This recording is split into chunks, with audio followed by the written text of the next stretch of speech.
বেগানা নারীর সঙ্গে দেখা দিয়ে কবিরা গুনাহ, বেগানা পুরুষের সঙ্গে দেখা দিয়া কবিরা গুনাহ। দিলের কান্ডা লাগা সম্ভব। আজকে যদি এই ওয়াজ করি অনেক আলেম কষ্ট পায়। যেমন আমার বামাত মাগুরা জেলা একটা ভাষা বলে, গরম বাতে বিলাই বেজার। আমি উচিত কথা কইলে অনেক আলেমের কষ্ট হয়, কারণ শরীয়তের বিধান অনুযায়ী যাদের সঙ্গে দেখা করা যায় তাদেরকে বিয়ে করা হারাম, যাদের সঙ্গে দেখা দেয়া হারাম তাদের সঙ্গে বিয়ে করা জায়েজ। আজকে অসংখ্য ওলামায়ে কেরাম বেগানা নারীর সঙ্গে অফিস করে, অসংখ্য আলেমরা বেগানা নারীর সঙ্গে মুসলমান চলাফেরা করি। আজকে ওয়াজ যদি করি সমাজের মধ্যে অনেক আলেম ধরা পড়ে যায়। কারণ আপনার জন্য কোন ব্যক্তি মাদারাতুন নবুওয়াতের প্রথম খণ্ডের মধ্যে বয়ান করেন, কোন ব্যক্তি যদি শরীয়তের বিধান হালালকে কোন ব্যক্তি হারাম বলে গো, সঙ্গে সঙ্গে সে কাফের হয়ে যাবে। হারাম তো হারাম, হালাল তো হালাল। এই জন্য আমাদেরকে হালালকে হারাম বলার এখতিয়ার কারণ নাই, হালালকে হারাম বলার কারণ এখতিয়ার নাই। এই গুনাহগুলো মাফের দরকার আছে কি না? অসংখ্য নরনারী একসাথে চাকরি করি, অসংখ্য ওলামায়ে কেরাম পানি ফু তেলে ফু দিয়ার ব্যবসা করি, কথা বুঝলি? অসংখ্য পীরের দরবারে ভণ্ডামি বেগানা নারী চলাফেরা করি। জোরে বলেন ঠিক কিনা? রাগ করবেন না, কথা যদিও হয়তো অনেকের গায়ে লেগে যেতে পারে, মানে মন কষ্ট পেয়েন না। কথাগুলো বলতে হবে, কারণ মরতে হবে, আল্লাহর আদালতে জবাব দিতে হবে। জোরে বলেন ঠিক কিনা? অবাধ মেলামেশা, অবাধ চলাফেরা, শরীয়তে যেটা হারাম বলছে আমাদের কাছে ওটা আরাম লাগে, কথা বলে না? আরাম লাগে। আমার ভাইয়েরা, আমার বন্ধুরা, আমার আল্লামা কুতুবী রাহমাতুল্লাহ বয়ান করে, মুসলমান শোনো, বান্দা যখন এত গুনাহ করেছে আসমান থেকে জমিন পর্যন্ত খালি জায়গা গুনাহ করতে করতে পরিপূর্ণ করে ফেলেছে, মা পার একটা জায়গা আছে, সেই জায়গাটা হলো বান্দা যখন কবরের কথা মনে করে জান্নাতের বাগানে এসে কবরের ভয়, মরণের ভয় অন্তরে ঢুকে গেছে। আল্লাহ আগামী দিন জান্নাতের বাগানে বসতে পারবে এমন কোনো গ্যারান্টি নাই। এ রব্বি কারীম, গত বছর যারা জান্নাতের বাগানে বসেছিল এবার তারা অনেকেই নাই। কেউ চাকরি করে, কেউ ব্যবসা করে, কেউ কবর দেশে চলে গেছে, আল্লাহ কেউ শ্বশুর বাড়ি চলে গেছে। রে মুসলমান, এই মাহফিল গত বছর যারা শুনেছিল এই বছর অনেকেই নাই, আবার অনেক নতুন মানুষ আগমন ঘটেছে। জোরে বলেন ঠিক কিনা? এ যুবক, কোনার কথা মনে করে গো, যখন বান্দা জান্নাতের বাগান ধরে আঁকড়ে ধরে খাস তওবা করবে, কারণ কিয়ামত পর্যন্ত আর কোন নবী আসবে না, কিয়ামত পর্যন্ত তওবার দরজা খোলা। এই তওবা করে যখন বান্দা খাস তওবা করে আল্লাহ বলে ডাক দেয়, আমার আল্লাহ রাব্বুল আলামিন দুনিয়া গুনাহগুলো ওই বান্দার জীবনের সব গুনাহগুলো মাফ করে দেয়। জোরে বলেন সুবহানাল্লাহ। সুযোগ পাইছেন, মাহফিল হলেই লাভ। আজকে কয়রাবাসী, এই যে রতন দিয়ার মানুষ, নতুন পাড়ার মানুষ বড় ভাগ্যবান, সুযোগ পাইছে। সুযোগ হেলায় হেলায় বেলা কাটাইতেছি, সুযোগ পেয়েছে এটা জান্নাতের বাগানে বসে গুনাহ মাফের জন্য একটা অপূর্ব সুযোগ। এই সুযোগও যারা হারাই ফেললো আল্লাহর দরবারে কি জবাব দিবে? জোরে বলেন ঠিক কিনা? এ আমার ভাইরা, আমার বন্ধুরা, আমার যেহেতু মানুষের মৃত্যু হয় দুইটা টাইমে গো, একটা হলো রাতের বেলা, একটা হলো দিনের বেলা। দিন শুরু করেছিলাম, মৃত্যুবরণ করি না, রাত শুরু করেছি, এখনো মৃত্যুবরণ করি না। আল্লাহর দরবারে ইস্তেগফার করেন যেন আল্লাহ আমাদের মাফ করে দেন। কিয়ামত পর্যন্ত নবী আসবে না, কিয়ামত পর্যন্ত তওবার দরজা খোলা। জোরে বলেন ঠিক কিনা? সবাই তওবা করেন, আস্তাগফিরুল্লাহ।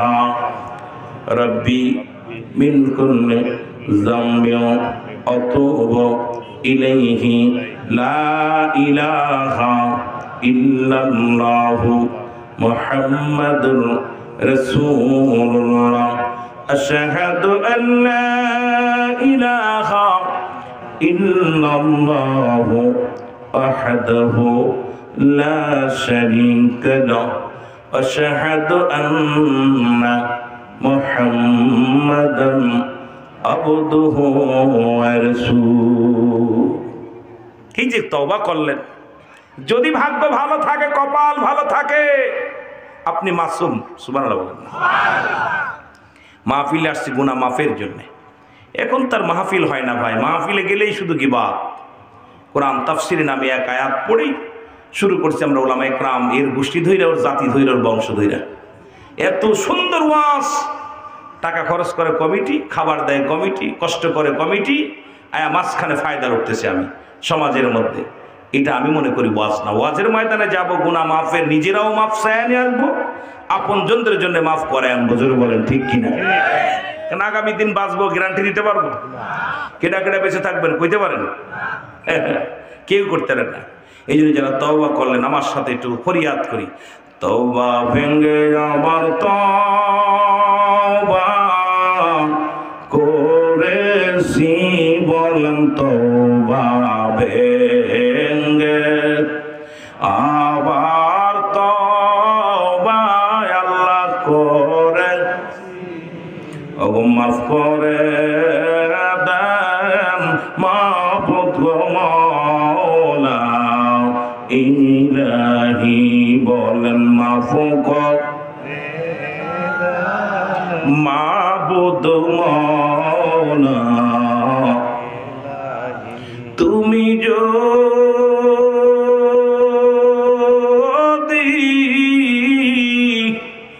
মাফ না করো আল্লাহ বান্দারে, ওগো তুমি যদি মাফ না করো আল্লাহ বান্দারে, তোমার বান্দা বলো যাবে খরদারি।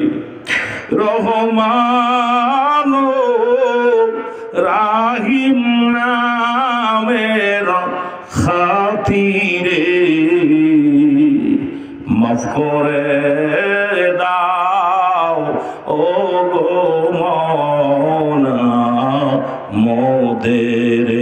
তওবা ভেঙ্গে আবার তওবা আল্লাহ করে সি, বলো তওবা ভেঙ্গে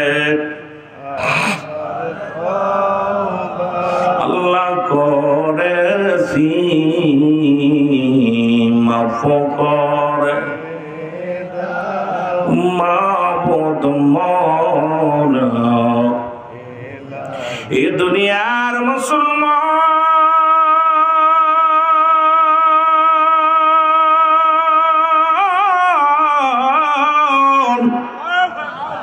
আমি পবিত্র কালামুল্লাহ শরীফের ভিতর থেকে ছোট্ট একটা সূরা তেলাওয়াত করেছি গো।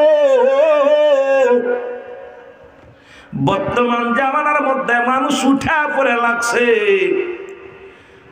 এই কোরআনুল কারীমের মধ্যে সূরা ইখলাস হলো জাল, অথচ আল্লাহ বলেন যালিকাল কিতাবু লা রাইবা ফীহি। যারা বলেন ঠিক কিনা? আল্লাহ কয় কোন সন্দেহ নাই কিতাবের মধ্যে। আসেনি? আছে? কোন জেরের ভুল নাই, জবরের ভুল নাই, নুকতার ভুল নাই। কাদের জন্য ভুল না? আল্লাহ বলেন হুদাল্লিল মুত্তাকিন। জোরে জোরে চিল্লায় বলেন ঠিক কিনা? এই কোরআন হেদায়েত প্রাপ্ত বান্দাদের জন্য, মুমিনদের জন্য, মুত্তাকিনদের জন্য এই কোরআনটা আছে। সব মানুষের জন্য আসলেও তারা সবাই মানবে না, কিছু মানবে কিছু মানবে না। এই জন্য আমি ছোট্ট একটা সূরা বলছি, আমার সাথে পড়েন বিসমিল্লাহির রাহমানির রাহিম। কুল হুয়াল্লাহু আহাদ আল্লাহুস সামাদ লাম ইয়ালিদ ওয়া লাম ইউলাদ ওয়া লাম ইয়াকুল লাহু কুফুয়ান আহাদ। জোরে জোরে চিল্লায়া বলা যাবে না আল্লাহু আকবার। আল্লাহ ডাক দে বলে হাবিব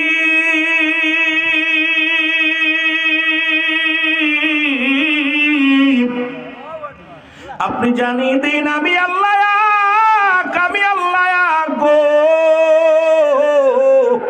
আল্লাহ কয়জন? এই ফোন বন্ধ করো। আল্লাহ কয়জন? আওয়াজ হবে দিকে খেয়াল। কয়জন?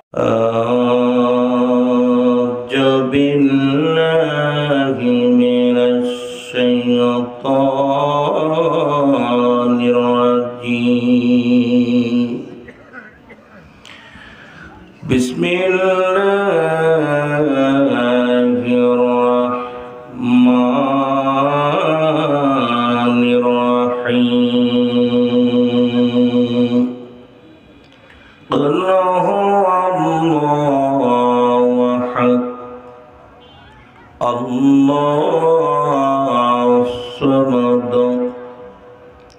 লাম ইয়ালিদ ওয়া লাম ইউলাদ ওয়া লাম ইয়াকুল লাহু কুফুয়ান আহাদ। বিসমিল্লাহির রাহমানির রাহিম।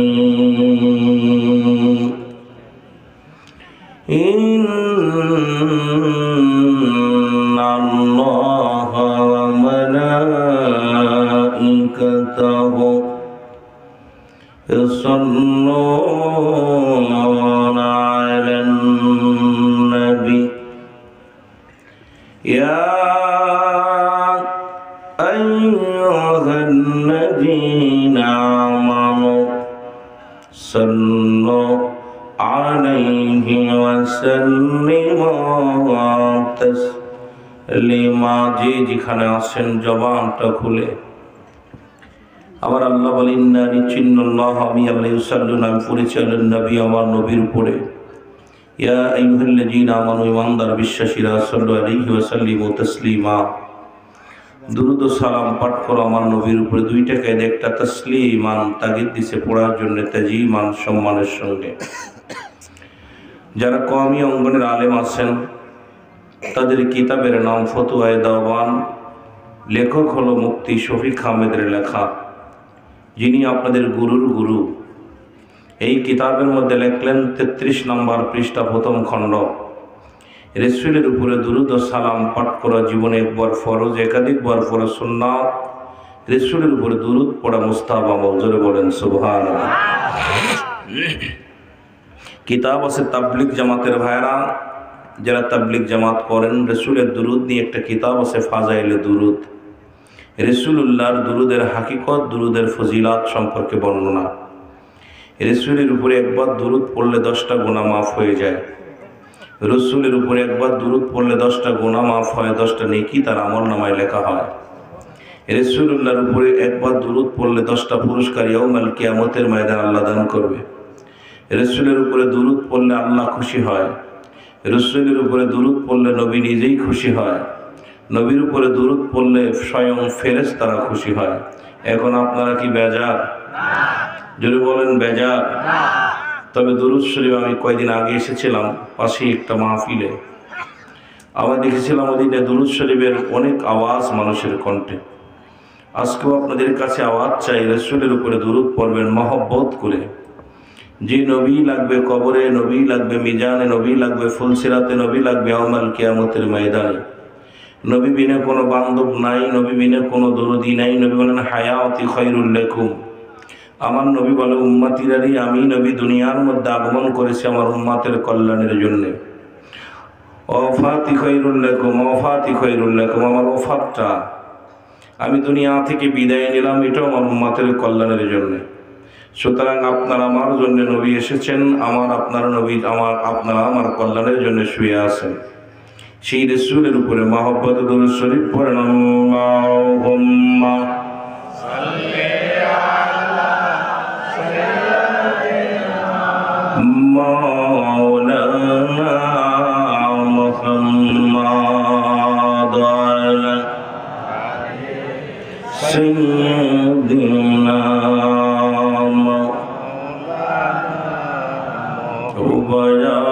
আকাশ জমিন তরলতা ইয়াটার হাজার মাখলুকাত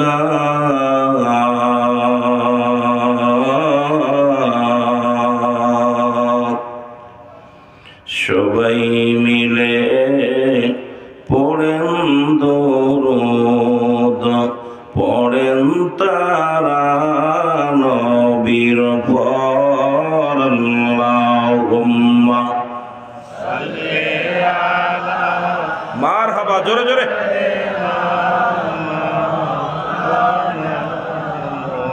ওয়া আলা আলি সাইয়্যিদিনা